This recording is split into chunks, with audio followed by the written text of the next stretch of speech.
दोस्तों, ईरान के संसद के स्पीकर की रोंगटे खड़ी कर देने वाली ऐसी कहानी जिसे आप सुनेंगे तो आपको कुछ ऐसा एहसास होगा जो अमूमन रोज की खबरों में आपको नहीं होता है। दोस्तों, कुछ कहानियां हमारे साथ हमेशा रहती हैं क्योंकि वो कहानियां नहीं होती, वो हमारी यादें होती हैं। ईरान के जो संसद के स्पीकर हैं, उन्होंने अमेरिका के राष्ट्रपति या फिर ये कह लें कि अमेरिका का पूरा शासन प्रशासन, जिन्होंने अब ईरान पर एक तरह से डायरेक्ट हमला करने के लिए चेतावनी दी है, कहा है कि वो अपने सैनिक भेजेंगे, उनको अपनी पूरी कहानी बताई, अपना दर्द बताया है।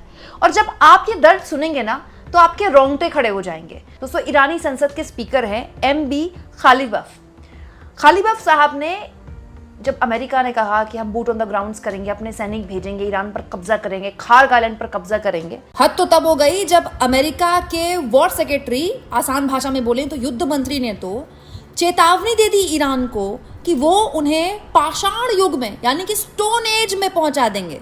जानते हैं इसके जवाब में ईरान की संसद के स्पीकर ने क्या कहा है?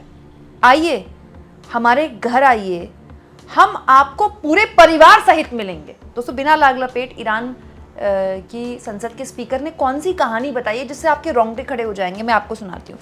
वो कह रहे हैं कि सुनिए, आज से पूर्व में जब मैं 18 साल का था, मैंने राइफल उठाई और सीधा अपनी सरजमी को डिफेंड करने के लिए, उसके लिए लड़ने के लिए मैं मैदान जंग में चला गया क्योंकि यही मेरा घर है। दोस्तों, आगे वो लिखते हैं, माई ओन ब्रदर, मतलब मेरे अपने भाई ने भी ये लड़ाई लड़ी लेकिन वो कभी घर नहीं आ पाए। मतलब वो बता रहे हैं कि उनके जो बड़े भाई थे उनकी शहादत हो गई। आगे वो लिखते हैं, to this day I still ache to wrap my arms around him one more time, that kind of pain never leaves a man. आज तक मैं इस दर्द के साथ जीता हूँ कि काश मैंने अपने भाई को एक बार और कस के गले लगा लिया होता। एक मर्द का कभी भी इस दर्द से पीछा नहीं छूटता।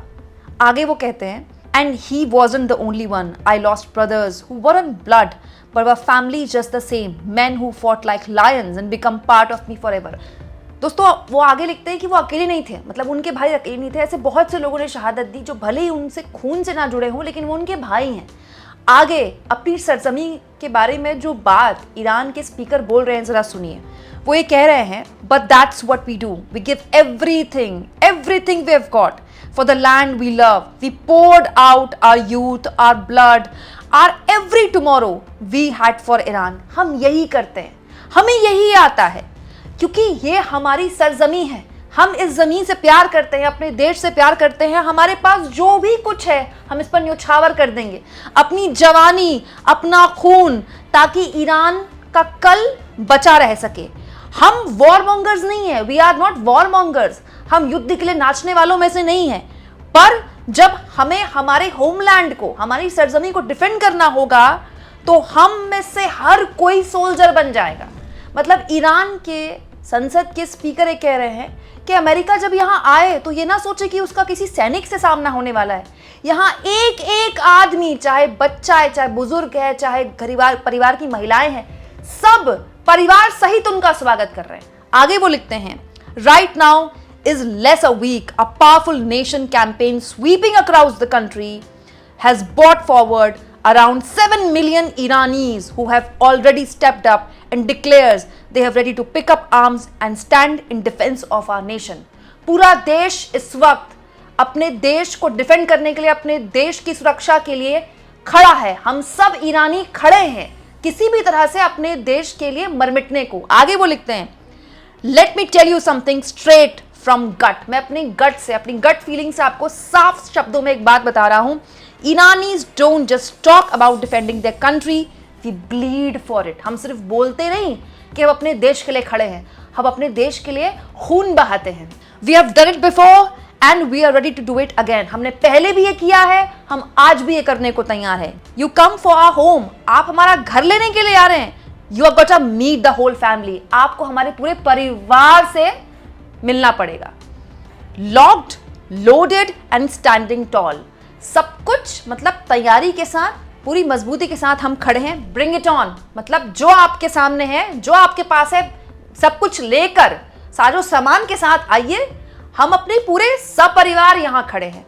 ये अगर आप इस पूरे मैसेज को देखें दोस्तों तो इसमें इमोशन है दोस्तों। केवल एक देश के संसद के स्पीकर का इमोशन नहीं है दोस्तों, ये इमोशन दरअसल उस फौजी का है जिसने अपने देश के लिए जवानी में लड़ाई लड़ी और उस लड़ाई में उसने अपने भाई को खो दिया। पूर्व में जो ईरान के युद्ध हो चुके हैं उसका यहाँ पर ये स्पीकर साहब जिक्र कर रहे थे दोस्तों। ये बहुत बड़ा दुख होता है अपने भाई को अपने सामने उसी युद्ध में मरता हुआ देखना, जो युद्ध आप भी लड़ रहे हैं। और ये बोझ बहुत भारी होता है, अपने भाई के जनाजे का बोझ एक भाई ने उठाया है, उसके बावजूद भी वो कह रहे हैं उस दर्द को झेलते हुए कि मैं हर दिन सोचता हूं कि काश मैं एक बार और जोर से अपने भाई को गले लगा लेता।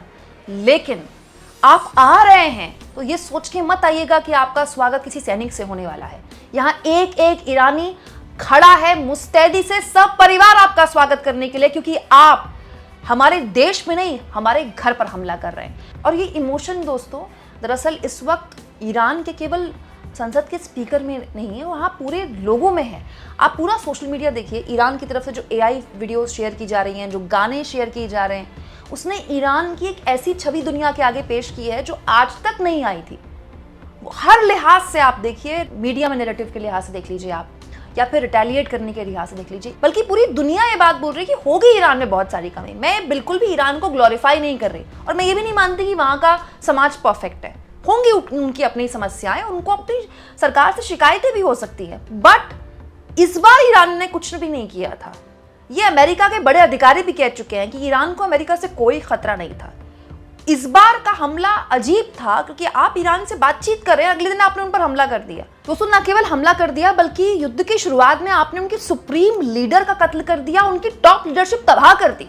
और अब आप कह रहे हैं कि हम आपके देश में आएंगे, हम तो खार्क आइलैंड पर कब्जा करेंगे। इसीलिए ये जो आवाज़ है दोस्तों, ये किसी नेता की या किसी संसद के स्पीकर की नहीं है।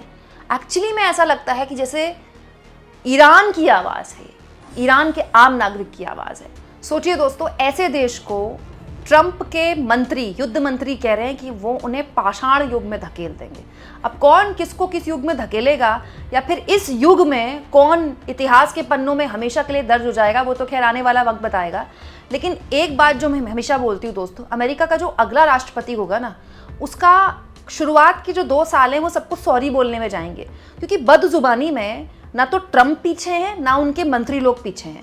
एक्चुअली में लग रहा है कंपटीशन चल रहा है अमेरिका में कि कौन किससे किस लेवल की, मतलब किस तरह की भाषा का इस्तेमाल कर सकता है। और ये जो हिम्मत है ये खुद राष्ट्रपति ट्रंप ही अपने मंत्रियों को देते हैं। आप यकीन नहीं करेंगे, राष्ट्रपति ट्रंप ने अपने एक बयान में, अभी रिसेंटली कल ही एक बयान दिया है, किस तरह की बात बोली है। उसको फ्रांस के राष्ट्रपति के लिए उन्होंने इतनी घटिया बात बोली है कि फ्रांस के राष्ट्रपति को उनकी पत्नी मारती है। आप सोचिए ये कोई बोलने वाली बात है, कितनी दोयम दर्जे की बात है ये। एक राष्ट्राध्यक्ष दूसरे राष्ट्राध्यक्ष से बात कर रहा है। क्यों दोस्तों? क्योंकि फ्रांस से अमेरिका ने कुछ मांगे कि जो कि फ्रांस पूरा नहीं कर पाया। मतलब आपके कोई मतभेद हो सकते हैं कुछ चीज़ों को लेकर, लेकिन ये कोई भाषा है बोलने की। और यही ट्रंप ने भारत के साथ किया, यही ट्रंप ने मोदी के साथ किया। और अब उनकी देखा देखी उनके मंत्री उनको कॉपी कर रहे हैं। किसके लिए कॉपी कर रहे हैं? ईरान के लिए कॉपी कर रहे हैं। अजीब बात देखिए दोस्तों कि जब से ट्रंप के युद्ध मंत्री का ये बयान आया ना, पाषाण युग वाला, तब से ईरान के बहुत सारे मीम्स भी सोशल मीडिया में शेयर किए जा रहे हैं ईरान द्वारा। दोस्तों उन मीम्स में बताया गया कि ये अमेरिका वाले पाषाण युग की बात करते हैं। जब पर्शिया में, मतलब पर्शियन सिविलाइजेशन फ्लोरिश कर रही थी ईरान में, उस वक्त तो अमेरिका में स्टोन एज था। ये हमको बताएंगे कि सिविलाइजेशन क्या होती है और स्टोन एज क्या होता है और पूरा इतिहास क्या होता है। आप इस पर क्या कहेंगे? कमेंट बॉक्स में ज़रूर लिखें।